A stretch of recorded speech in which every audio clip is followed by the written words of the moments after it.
This is what happens when you go to sleep with wet hair. Hey everyone, it's Saturday, I'm Flynn and you're watching my that was the wrong hand as well. Hey everyone, it's Saturday, I'm Flynn and you're watching my BrainLog.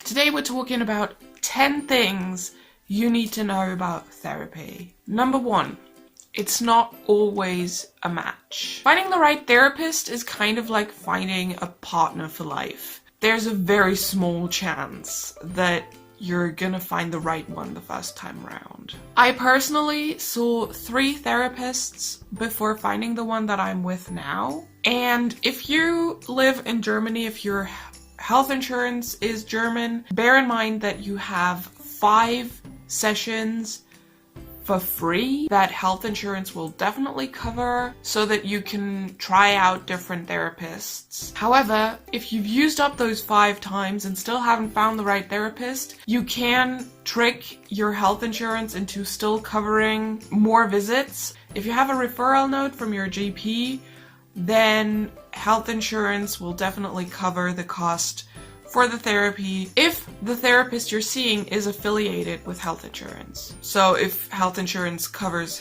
that therapist to begin with. Number 2, it's not a life coach. Your therapist won't tell you how to fix your problems. They're gonna listen to you actively, that's their job, active listening, and try and help you figure out your problems on your own. That's why. Number 3, it takes time. Therapy isn't a one-off thing. Processing things in your life and figuring out your mental health and maybe diagnosing a mental illness takes time, and it's not going to be done in an hour. Number 4, it's not like in movies, or at least it doesn't have to be. If you find a good therapist, they're gonna want you to feel comfortable, and they're gonna want you to be able to tell them anything and everything. So to make sure you feel like you are able to do that, they want you to feel comfortable there. If lying down on a couch and having someone sit next to you listening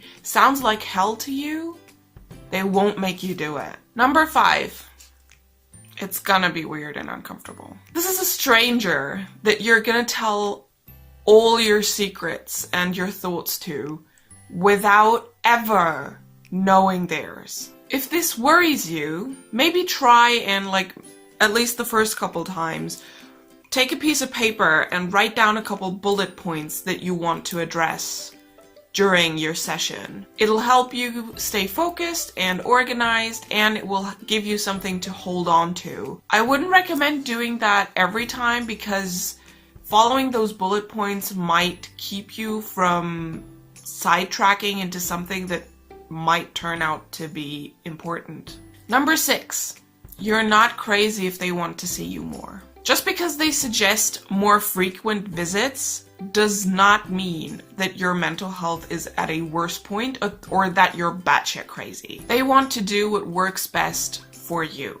If they have the space in their schedule and you have the need to talk a lot, they might suggest more frequent appointments. Number 7, they know before you do. If you're talking about one specific thing repeatedly, they might figure out what's behind it way before you do. When I told my therapist about being polyamorous and being in love and in this open ace relationship that I talked about last week, he gave off an air of, glad you finally figured that out.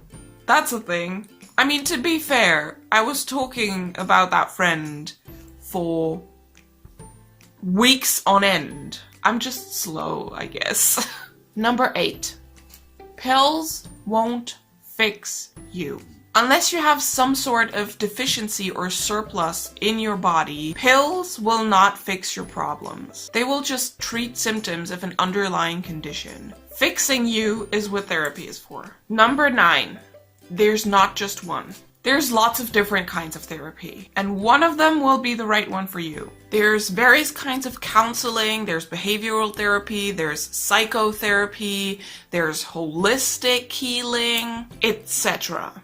If you want to know more about these and therapy in general, I will put a link to the NHS's list in the description. And finally, number 10, there's no such thing as not sick enough. Anyone can go to therapy, whether you have mental health issues or not, whether those mental health issues are severe or light or anything in between. Anyone can go to therapy. The one thing to bear in mind is that if you do this and if you go to therapy, you might have different kinds of costs coming your way. For example, if you live in a country that has health insurance, there's a very good chance that health insurance will cover the therapy if you have mental health problems that are severe enough for your health insurance to recognize them as a need for therapy. You can find that out by talking to your GP or talking to a therapist. I recommend talking to a GP first, because if you don't know whether or not you need therapy, talking to a therapist first might, again, cost money. Anyhow, that's it from me for today. Please tell me in the comments if there's anything on this list that you thought or didn't know, or if there's anything that is not on this list that you think is important. If you like this video, then please give it a thumbs up. If you want to see more of me, then you can subscribe to my channel up here, or you can subscribe to my other channel down here. You can click here to see a video that I think you're gonna like, and I will see you again next Saturday. Bye! Oh, wow, wow, wow, wow, wow. I don't even know.